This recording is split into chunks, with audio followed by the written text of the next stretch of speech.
Hola y bienvenidos a una nueva inversión profunda. Hoy tenemos un análisis que, francamente, a mí me tiene fascinado. Hola, ¿qué tal? Sí, hoy vamos a hacer un recorrido increíble. Pensemos en esta escena por un momento. Es el verano de 1976. Cientos de los científicos e ingenieros más brillantes del planeta llevan años, literalmente años de sus vidas, trabajando en un proyecto monumental. Una época de pura ambición científica, totalmente. Exacto. Y finalmente logran lo que parecía imposible, aterrizar no uno, sino dos vehículos espaciales, la famosa misión Viking, en la superficie de Marte. Es que es la primera vez en toda la historia de la humanidad que logramos posar instrumentación delicada en otro mundo. ¿Y hacerla funcionar? O sea, la tensión en esa sala de control debía ser absoluta. Llegan las primeras fotografías a color desde millones de kilómetros de distancia. Y cuando la imagen por fin se revela en las pantallas, la sala de prensa, que estaba llena de periodistas, estalla. Pero no en aplausos, fíjate. No, estalla en un coro de abucheos y silbidos. ¡Wow! Y todo porque el cielo de Marte resultó ser de un color amarillo rosado y no azul como el de la Tierra. Es una de esas anécdotas que te dejan sin palabras, ¿verdad? Ujú. Un logro técnico sin precedentes en la historia de nuestra especie. La culminación de siglos de astronomía y física. Sí. Y la reacción inmediata de quienes debían comunicar este milagro al mundo es, pues, la decepción estética. Es una paradoja tremenda de la condición humana. Totalmente. Tenemos frente a nuestros ojos descubrimientos que alteran nuestra comprensión del universo. Pero nuestra atención puede llegar a ser trágicamente miope. Nos aferramos tanto a lo familiar que, de manera casi cómica, rechazamos o ignoramos lo que no se parece al jardín de nuestra propia casa. Bueno, vamos a desempacar esto. Porque esa reacción es alucinante. Es como recibir el regalo más extraordinario de la historia, una caja fuerte que contiene los secretos del sistema solar y... ¿Y quejarse amargamente por el color del papel de envolver? Exactamente. ¿Por qué necesitamos desesperadamente que el universo sea una copia al carbón de nuestro propio planeta para prestarle un mínimo de atención? Y esa tensión, esa desconexión entre la inmensidad abrumadora de lo que nos rodea y nuestra insistencia en mirar hacia nuestro propio ombligo es el motor de nuestra inmersión de hoy. Ujú. Vamos a explorar extractos fascinantes de la obra Cosmos de Carl Sagan. Y el objetivo para quienes nos escuchan hoy es realizar un viaje de perspectivas, desde el espacio intergaláctico hasta la biología aquí en la Tierra. No para recitar datos, sino para intentar comprender nuestro lugar real en el universo.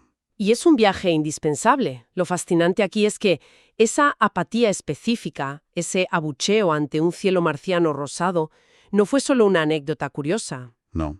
No, fue literalmente el catalizador que motivó la creación de la serie de televisión Cosmos.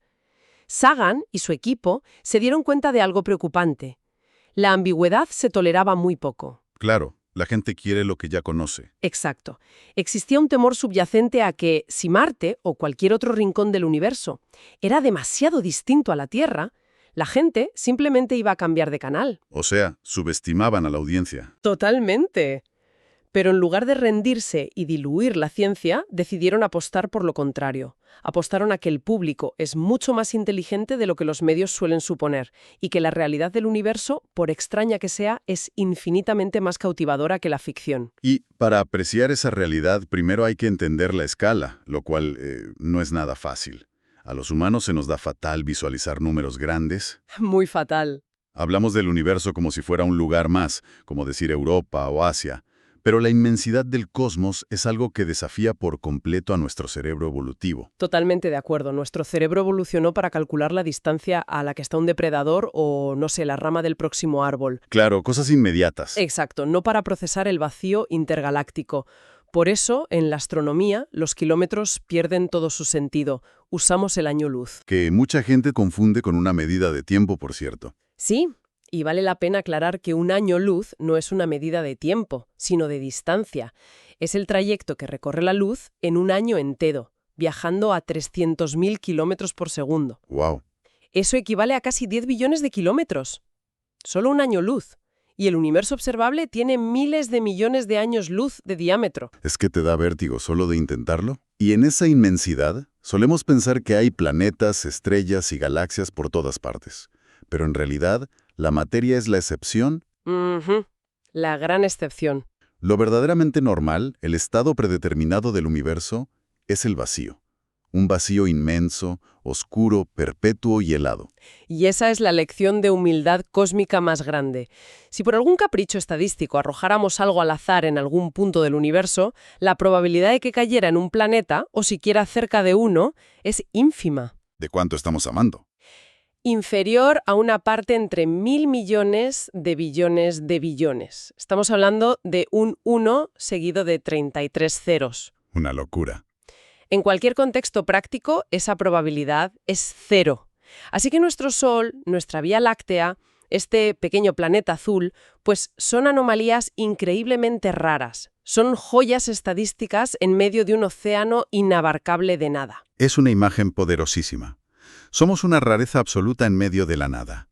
Pero a ver, aquí hay algo que me vuela la cabeza aún más. A ver, cuéntame. Somos estas criaturas minúsculas, viviendo en una anomalía estadística, atrapados por la gravedad en la superficie de una roca.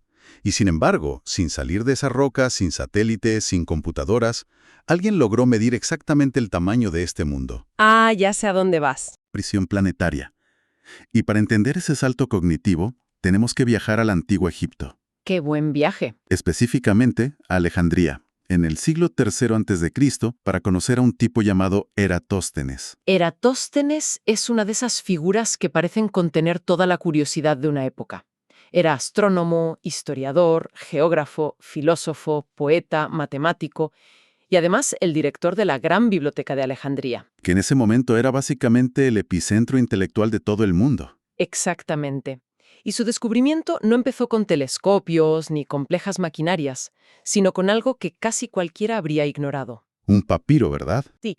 Leyó en un papiro un dato curioso sobre una ciudad al sur llamada Siena, que hoy conocemos como Asuán. El papiro decía que allí, durante el mediodía del solsticio de verano, el día más largo del año, un palo clavado verticalmente en el suelo no proyectaba absolutamente ninguna sombra. Aquí es donde se pone realmente interesante. Porque, a ver, ¿cuántas personas antes que él, comerciantes, soldados, granjeros, vieron que las sombras desaparecían al mediodía y simplemente siguieron con sus vidas? Casi todos, me imagino. Claro, es un detalle tan trivial. Y además, se decía que el sol estaba tan vertical que podías ver su reflejo en el fondo del agua de un pozo muy profundo. Pero Eratóstenes decide que esto no es solo una curiosidad turística. Él va más allá. Exacto. Decide hacer un experimento en su propia ciudad, en Alejandría, que estaba mucho más al norte, exactamente en el mismo día y a la misma hora. Y nota que allí, un palo vertical sí proyectaba una sombra pronunciada. Si conectamos esto con el panorama general, ese es el momento de inflexión para la humanidad, el nacimiento de la ciencia experimental pura. Tienes dos palos idénticos, a la misma hora, el mismo día, pero uno no tiene sombra y el otro sí. Pero espera, voy a ser de abogado del diablo aquí.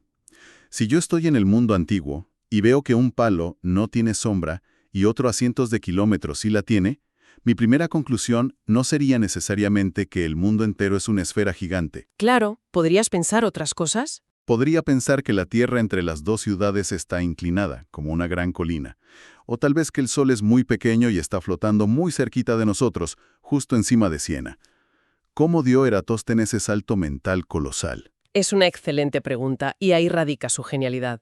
Eratóstenes sabía, gracias a otros astrónomos griegos, que el Sol estaba extremadamente lejos. Ah, vale. Si la fuente de luz está a una distancia inmensa, los rayos que llegan a la Tierra son esencialmente paralelos. Teniendo en cuenta que la luz llega en líneas paralelas, si la Tierra fuera plana, ambos palos tendrían que proyectar sombras idénticas, o no proyectar sombra alguna, sin importar dónde estuvieran clavados. Claro, la geometría no miente. Exacto. La única deducción lógica geométrica que explicaba la diferencia de sombras bajo rayos de luz paralelos era que la superficie sobre la que estaban clavados los palos debía ser curva. Wow. Y no solo dedujo que era curva, sino que se dio cuenta de que la longitud de esa sombra en Alejandría le daba el ángulo exacto de la curvatura de la Tierra. Claro, es como resolver un rompecabezas colosal usando solo dos piezas minúsculas. Eratóstenes midió el ángulo de esa sombra en Alejandría y descubrió que era de unos 7 grados. Y aquí la geometría básica hace su magia. Si un círculo completo tiene 360 grados y tú tienes una porción de 7 grados, espera, 7 cabe unas 50 veces en 360. Entonces la distancia entre Alejandría y Siena representa exactamente una 50ª parte de la circunferencia total del planeta. Es una simple regla de 3. Exactamente. La belleza matemática en estado puro. Ahora solo necesitaba una pieza de información más. La distancia exacta entre Alejandría y Siena. Eso es. Y no es como que pudiera buscarlo en una aplicación de mapas. Contrató a un hombre para que midiera la distancia a pasos. A pasos, increíble. Un profesional al que le pagó para caminar 800 kilómetros contando zancadas constantes para que la ciencia pudiera tener su dato empírico. El hombre regresa, le da la cifra, Eratóstenes multiplica esos 800 kilómetros por 50 y llega al resultado. Unos 40.000 kilómetros de circunferencia. Hace 2.200 años, con palos, ojos, pies y un cerebro humano, dedujo el tamaño exacto del planeta con un margen de error mínimo. Es absolutamente brillante. Y fíjate, vemos el poder absoluto de dos herramientas fundamentales que menciona Sagan, el escepticismo y la imaginación. Eratóstenes no aceptó el mundo tal como se lo contaban. Imaginó la estructura del cosmos basándose en la evidencia de una sombra. Pero toda esta historia tiene un lado oscuro, ¿no? Sí, toda esta época dorada también está teñida de una melancolía profunda. Alejandría no era solo Eratóstenes, era el primer instituto de investigación verdaderamente global. Los reyes egipcios confiscaban libros de los barcos mercantes que llegaban al puerto, los copiaban, devolvían la copia y se quedaban con el original para la biblioteca. Acumularon quizá 500.000 de rollos de papiro.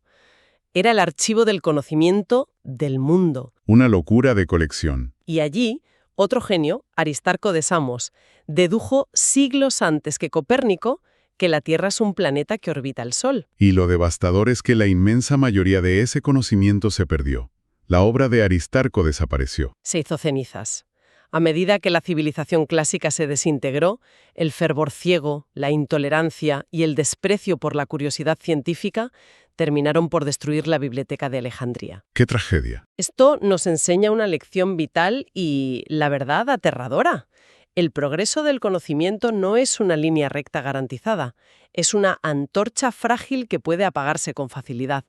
Perdimos verdades cósmicas fundamentales durante milenios.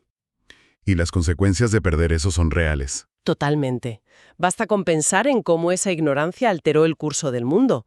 Siglos después, cuando Cristóbal Colón buscaba financiamiento para su viaje a las Indias, decidió ignorar a propósito los cálculos perfectos de Eratóstenes. Ah, sí. En su lugar, utilizó estimaciones muy inferiores, falsificando las cifras para convencer a sus patrocinadores de que el mundo era más pequeño y que el viaje era más corto y, por tanto, viable económicamente. O sea que Colón básicamente falsificó su presupuesto de viaje encogiendo el planeta Tierra en el papel. Si el continente americano no hubiera estado ahí en medio, bloqueando el camino, toda su expedición habría muerto de hambre y sed en un océano inabacable. Exactamente. Y todo por ignorar a un bibliotecario griego que había resuelto el problema de la distancia milenios antes. Es irónico cómo la historia de nuestra civilización pende de hilos tan finos. Pero fíjate cómo vamos trazando este camino. Sí, hemos cubierto mucho. Hemos pasado de la apatía cósmica moderna al destello de brillantez de la mente humana en Alejandría. Y ahora la conversación gira orgánicamente hacia algo aún más profundo. Porque si admiramos tanto la capacidad analítica de Eratóstenes, la pregunta inevitable es ¿de dónde salió esa mente? Claro, el origen de la conciencia. Exacto. ¿Cómo es que la materia inerte de este diminuto mundo azul y blanco se transformó en organismos capaces de hacer matemáticas? Paseamos de la evolución cultural a la evolución biológica. Es el siguiente gran paso. Y para ilustrarlo de una forma que, te aseguro, nadie olvidará, vamos a dar un salto drástico en el tiempo y el espacio. Nos vamos al año 1185 al mar interior de Japón. Un escenario radicalmente distinto para explicar un principio universal. Nos situamos en la famosa batalla naval de Dan no Ura. Fue el choque final y sangriento de una larga guerra civil entre dos poderosos clanes samuráis, los Genji y los Heike. Los Heike están perdiendo. Su flota está siendo masacrada.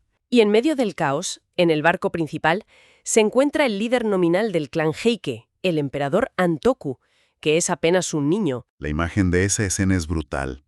Al ver que la derrota es absoluta, y para evitar que el niño caiga en manos del clan enemigo y sea humillado o ejecutado, la abuela del pequeño emperador toma una decisión drástica.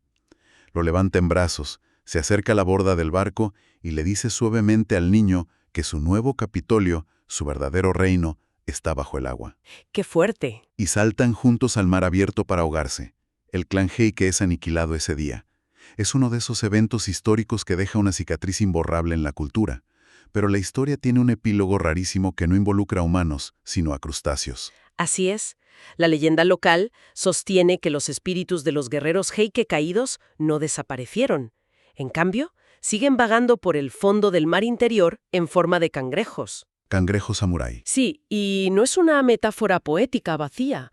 Si observas los caparazones de los cangrejos nativos de esa zona, llamados precisamente cangrejos Heike, ves formas esculturales que se parecen de una manera asombrosa y casi escalofriante al rostro contorsionado y furioso de un guerrero samurái tradicional. Es que tienen las cejas fruncidas, la boca agresiva. Los pómulos marcados. Es inconfundible. Entonces, ¿qué significa todo esto?